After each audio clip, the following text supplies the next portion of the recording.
Halo pemirsa, apa kabar hari ini? Semoga Anda selalu sehat di masa pandemi dan selalu bersemangat untuk menjalani aktivitas. Bagi pemirsa yang harus tetap bekerja di luar rumah, jangan lupa untuk menggunakan masker. Hari ini program Berita Newspoint hadir menjumpai Anda bersama saya Khairunisa. Selama 30 menit ke depan, Newspoint akan menyajikan berita terbaru seputar Universitas Brawijaya dan Malang Raya. Jangan kemana-mana, keep on our channel Newspoint.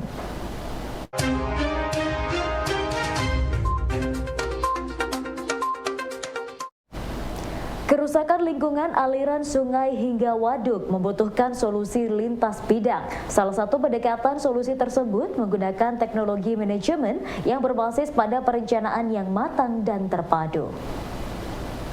Nah, solusi yang mendasar itu adalah dengan teknologi manajemen. Apa itu teknologi manajemen? Teknologi manajemen itu kata lainnya adalah terapan dari manajemen itu. Mengapa harus teknologi manajemen? Ya karena kita tahu ekosistem sungai dan ekosistem waduk itu kan bagian dari ekosistem DAS, daerah aliran sungai.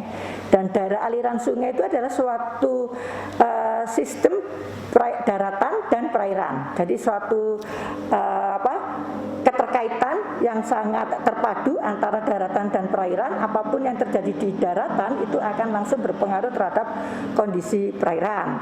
Kemudian komponen udara, tanah air itu adalah suatu sistem yang saling terkait juga, yang itu tampak di siklus hidrologi. Nah, jadi keterpaduan antara berbagai komponen itu adalah syarat utama atau bekerja sama ya untuk menyelesaikan suatu masalah perairan. Nah, selama ini kita melihat bahwa masalah perairan itu hanya sektoral saja. Oh, ada pencemaran, ada eutrofikasi. Itu tidak salah. Tapi kan setiap teman-teman dari fakultas yang berbeda akan melihat yang berbeda juga. Nah, ternyata masalah perairan itu bukan hanya masalah ekologi, ada masalah sosial, ada masalah ekonomi. Nah, sekarang bagaimana kita bisa membuat skala prioritas karena adanya masalah yang sangat kompleks tadi itu. Ya, supaya kita tidak saling mengklaim bahwa ini solusi dari sektor ini yang paling betul.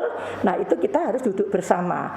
Dan ternyata selain masalah sektoral tadi, masalah ekonomi, masalah ekologi dan masalah sosial, yang lebih mendasar lagi adalah sebetulnya itu masalah manajemen.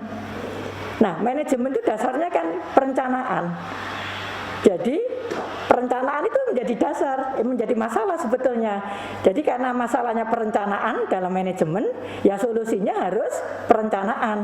Nah, kita sebut integrated management plan atau perencanaan pengelolaan secara terpadu. Penerapan teknologi lingkungan ini membutuhkan aspirasi dari para stakeholder yang ada di lingkungan sungai dan waduk. Stakeholder ini terdiri dari kalangan eksekutif, legislatif, perguruan tinggi, LSM, masyarakat, dan kalangan swasta. Anggota stakeholder ini harus duduk bersama untuk menemukan akar masalah. Jadi karena masalahnya perencanaan dalam manajemen, ya solusinya harus perencanaan. Nah, kita sebut integrated management plan atau perencanaan pengelolaan secara terpadu ekosistem sungai dan ekosistem waduk, pemulihan untuk ekosistem sungai dan ekosistem waduk. Jadi itu adalah perencanaan yang melibatkan partisipasi aktif dari pemangku kepentingan. Siapa pemangku kepentingan itu? Ya di situ ada wakil dari berbagai eksekutif, kemudian wakil dari legislatif, kemudian dari yudikatif, kemudian dari perguruan tinggi, kemudian dari swasta, dari teman-teman LSM, dan dari tokoh masyarakat. Itu harus duduk bersama untuk mendiagnosa bagaimana sebetulnya sesungguhnya masalahnya, apa yang prioritas dari ekosistem perairan kita itu. Jadi nanti tidak bisa diselesaikan dengan rasional karena ada rambu-rambunya. Jadi ternyata masalah itu sangat kompleks.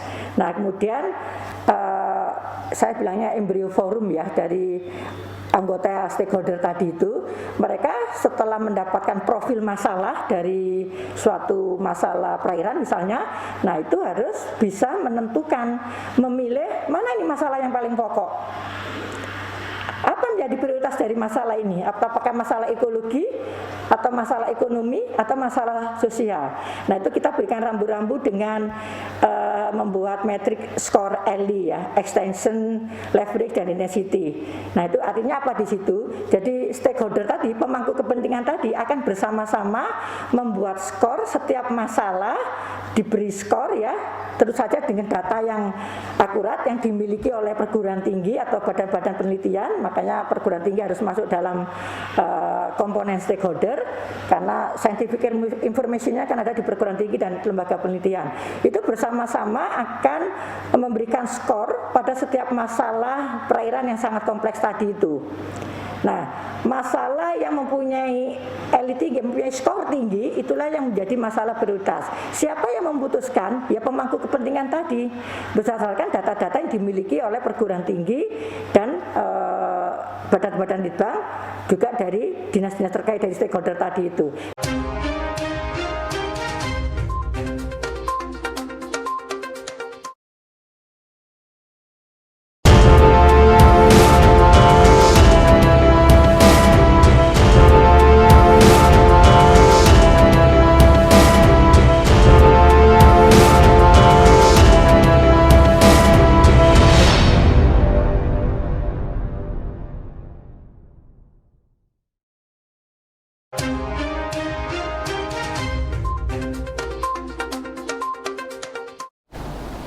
Setelah akar masalah ditemukan, langkah selanjutnya dari penerapan teknologi lingkungan adalah dengan program.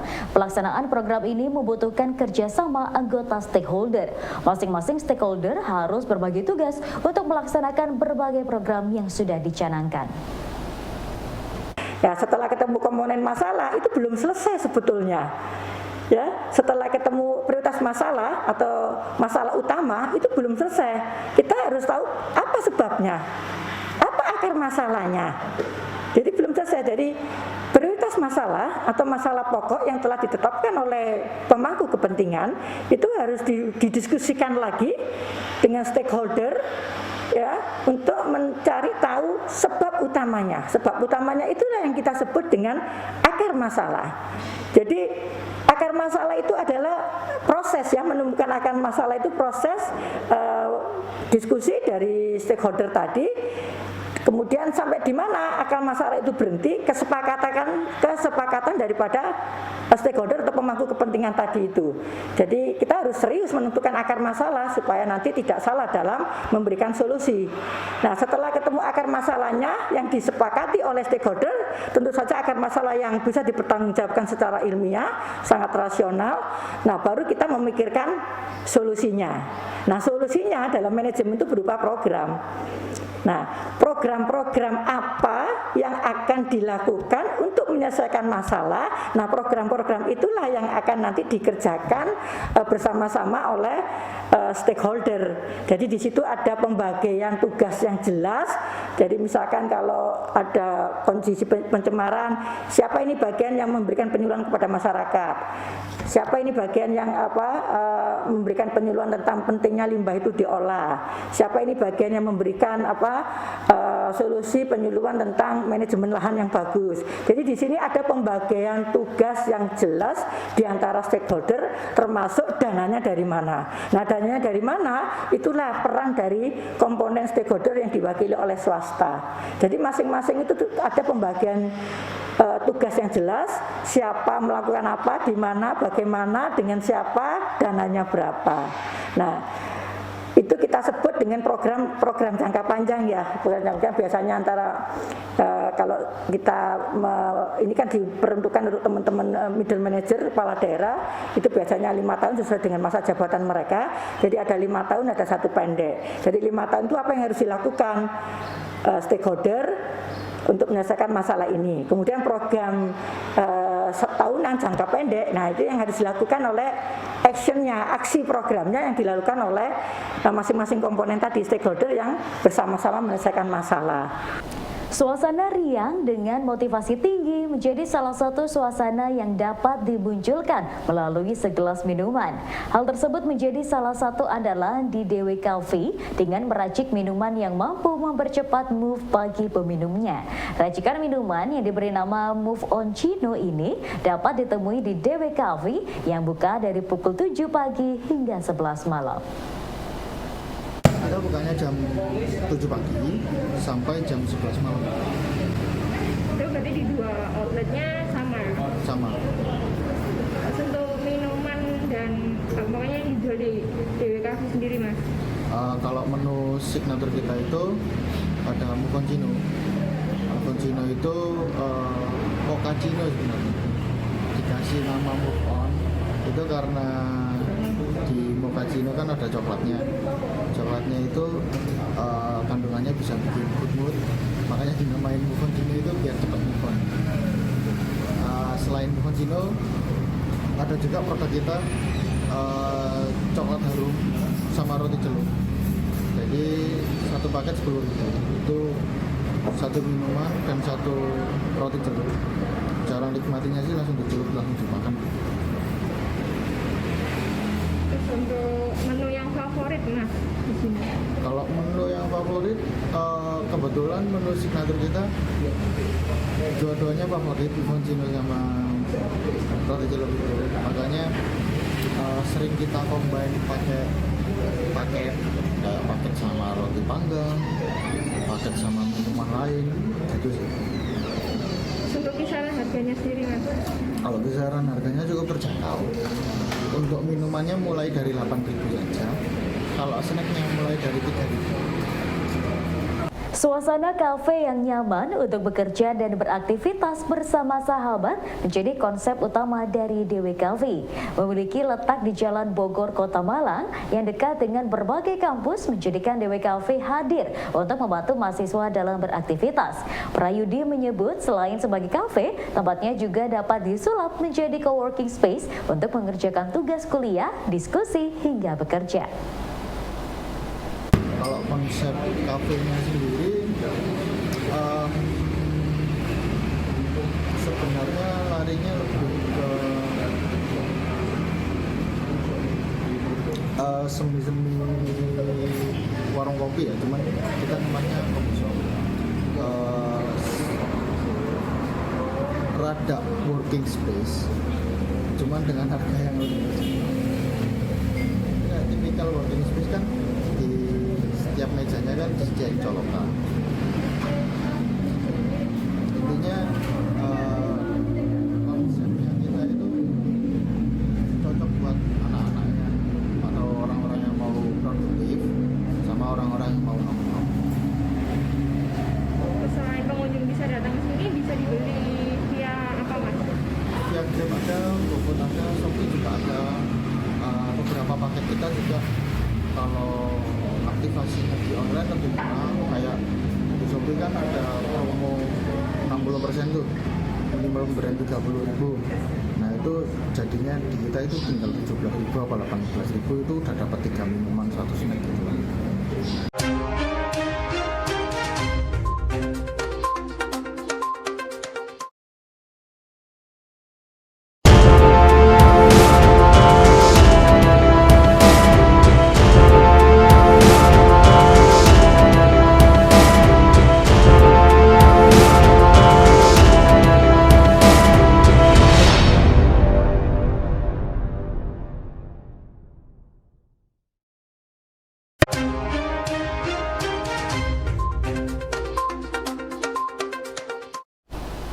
Intoleransi saat ini memiliki ruang di dalam lingkungan generasi muda. Universitas Brawijaya sebagai institusi pendidikan melakukan antisipasi agar mahasiswanya tidak terjebak dalam paham intoleran dan apatis. Melalui Pusat Mata Kuliah Pengembangan Kepribadian, Universitas Brawijaya secara rutin menyelenggarakan pendidikan toleransi berbasis pembelajaran kontekstual dengan programnya yang disebut Moral Camp, akronim dari semangat merawat religiusitas, rasionalitas, dan literasi. Sikap toleransi pada mahasiswa, terutama bagaimana kalau menghadapi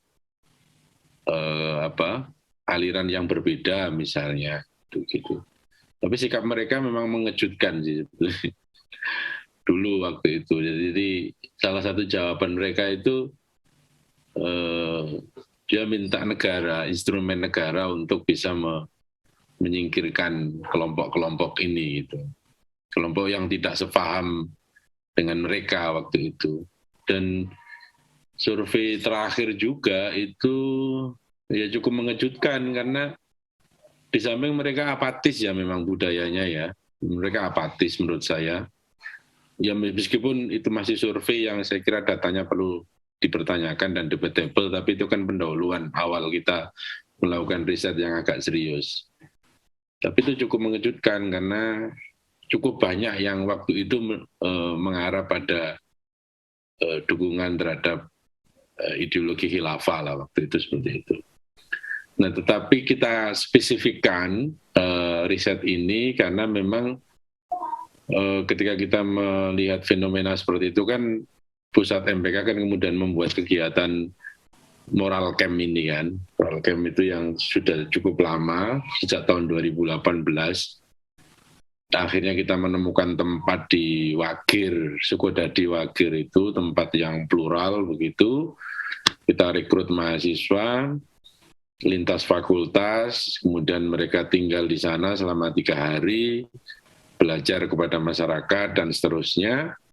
Bagaimana bersikap pada orang lain, berbeda agama dan seterusnya itu.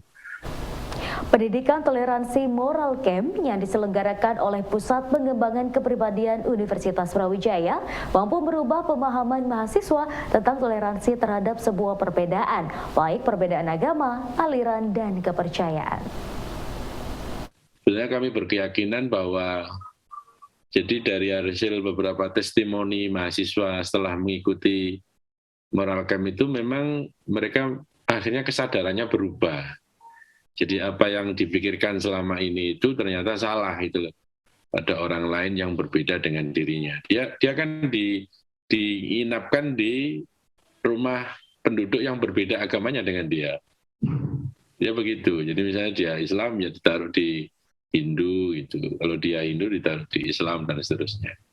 Gitu ceritanya. Nah akhirnya secara serius kita coba meriset alumni Moral Camp selama 2 periode ini dan memang sih ada kita menggunakan landasan teori beberapa tokoh dan kita turunkan ke dalam indikator-indikator itu untuk mengukur pakai skala Richter itu untuk melihat bagaimana skala toleransi mahasiswa ya, dari yang paling bawah sampai yang batasan maksimal itu. Kalau kami kan melihat sementara ini kan yang batasan minimal itu kan ya sekedar apa dia membolehkan orang lain beribadah itu kan menurut saya minimal. Tapi batasan yang maksimal itu kan sampai dia mau bekerja sama dengan orang lain yang berbeda itu kan toleransinya yang sifatnya bagus sebetulnya. Pendidikan toleransi pada mahasiswa yang terus digalakan oleh Universitas Brawijaya menjadi bahan kajian dalam riset yang dilakukan beberapa peneliti dari FISIP UB.